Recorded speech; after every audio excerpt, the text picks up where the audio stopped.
Yes. I don't have my back to anybody.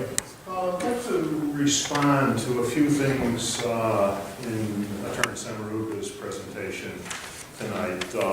There are two sides to every story, and I can present a little bit of mine, and it won't take as long as he did.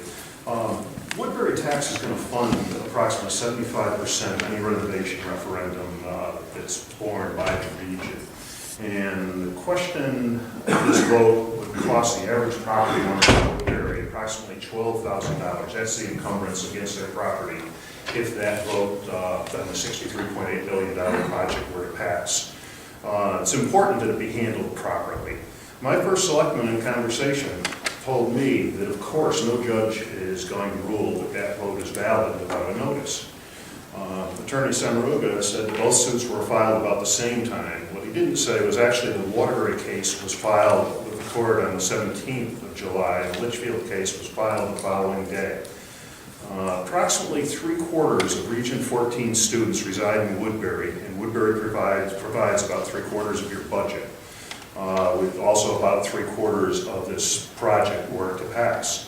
Woodbury is served by the Waterbury courts. Our case was filed there before the other case was filed. It's the proper place to file a court case which affects Woodbury. I mean, when something happens where we're drawn into court, we're drawn in to the Waterbury courts. It's further away to go to the Litchfield court. Bethlehem, conversely, is served by the Litchfield court. I'm not sure why the Litchfield court was even chosen in the first place over the other case. We filed our case because nothing else had been filed by that date. There was nothing in the court records.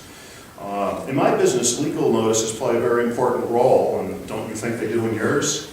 Why doesn't it matter when you forgot about it? I read legal notices many times a week, and I think they're important. It's a regulation. They've always been provided in the past. My town clerks tell me that you have provided the direction in the past in writing whenever a legal notice. We still haven't figured out exactly who failed to provide this legal notice, who didn't put it in. Attorney Samaruga seemed to attribute it to the town clerks. I'm not so sure he's correct in that, and nobody's really decided on that either. And I think that it's insulting that Attorney Samaruga questions the usefulness of this requirement after it was ignored. It wasn't questioned before. I would assume you had a lot of legal contact with your attorneys prior to this going in. And I'm just appalled that this thing was forgotten in the first place. It's very unfortunate for everybody that's involved in this, but I think it was entirely dismissive of an issue that I think is very important, and I want to re-emphasize that. Okay. Thank you.